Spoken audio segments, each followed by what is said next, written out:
Welcome to our annual Yom HaZikaron ceremony and Yom HaTzmaut celebration. We are once again gathered to commemorate and celebrate, remember and rejoice.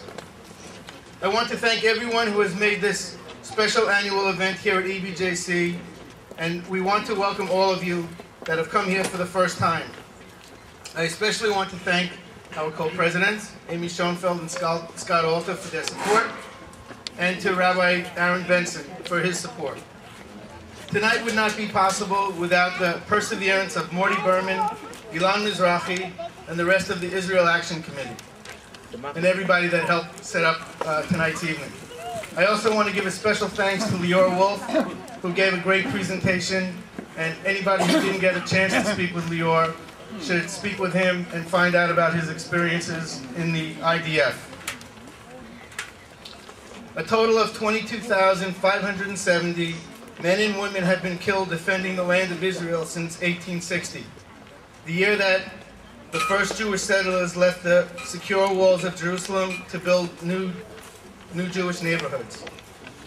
In the past year, since Remembrance Day 2008, 133 members of the security forces, police, IDF, border police, Israeli security agencies, and other organizations have been killed in the service of the state. The last soldier to have died in the line of duty was Captain Yehonatan Nathaniel, a deputy company commander in the paratrooper brigade, who was killed during Operation Cast Lead in the Gaza Strip in January. The official state ceremony marking the start of Israel's Memorial Day began immediately after the siren at Jerusalem's Western Wall Plaza in the presence of President Shimon Peres,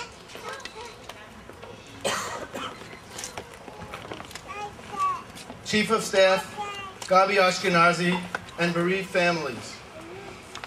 Here are a few of the words that Shimon Peres spoke. They say the pain dissolves as time moves on, as years pass, and I know it isn't so. Pain just becomes sharper as the days and years go by, Peres said at the start of the ceremony. You see a soldier in the IDF uniform in the street, and your eyes well up. You hear steps in the stairwell, and you think maybe he returned, maybe he's coming home. But no, it's not him. You participate in family gatherings, and your heart is broken. Everybody dances and laughs, and you make an effort to break into a smile so as not to spoil the fun.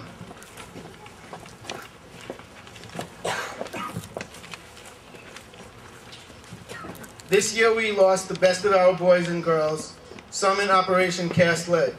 This year we also return to the cemeteries to bury our dead, mourn the loss, and cry with the families. For 61 years we have been burying our children, and the end of this is still not on our horizon. Again and again, the boys are called to protect their fathers, and the mothers, and the brothers and the sisters. Again and again, the commanders lead the troops and fall in battle, because the best of our men always go down first. בדרך כלל, אני לא אוהב לדבר בעברית כי אני נשמע כמו ילד, אבל היום אני אנסה. כאשר אנו חושבים על ניסים, לעתים קרובות אנו חושבים על ניסים גדולים כמו בתנ"ך. עם זאת, על הקמת מדינת ישראל גם היה נס. למעשה זה היה יותר נס להתרחש לא על ידי אלוהים, אבל על ידיים של אנשים ונשים רגילים. תן לנו לזכור להיות אסיר תודה על נס הם ביצעו בימים ההם בזמן הזה. So, for those who didn't get that, I said something about how good my Hebrew was, and then I said, when we think about miracles, a lot of times we don't think about the fact that miracles still take place. We only think about the big ones in the Bible. But, in fact, the foundation of the state of Israel was also a miracle and should be treated as such.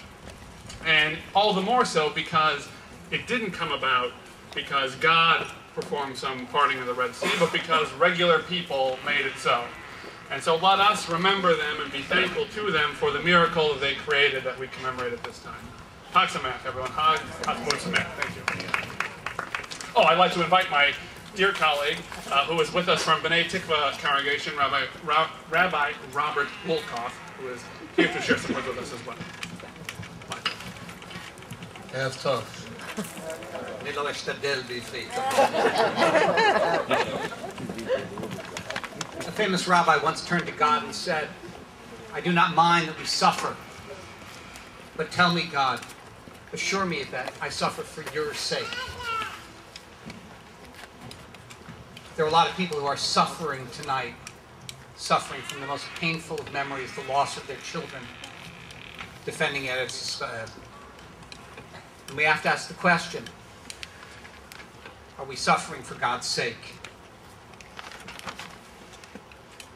Often that's a hard question to answer, but not today. I'd like to share with you a quote by Winston Churchill 90 years ago, 1919. I'm quoting, "A great responsibility will rest upon the Zionists who before long will be proceeding with joy in their hearts to the ancient seat of their people. Theirs will be the task to build up a new prosperity and a new civilization in old Palestine, so long neglected and misruled. Building up a new prosperity and a new civilization. That's what the suffering was for." And if Winston Churchill were alive today, what would we be able to say to him? That in 1919 there were 65,000 Jews living in Eretz Yisrael. 65,000. Today there are 5.6 million Jews living in Eretz Yisrael. We would say to him that there is one place on the planet, one, where there are more trees today than there were in 1919.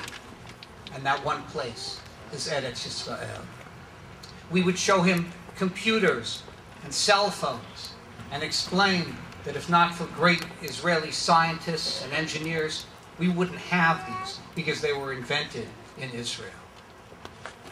And perhaps most important, we would look at 3 million Jews and their descendants and say, these are the Jewish people who live, who were saved because Medinat Yisrael is there. Yes, my friends, there is suffering, but there is new prosperity, and there is a new civilization, and it is for the sake of God.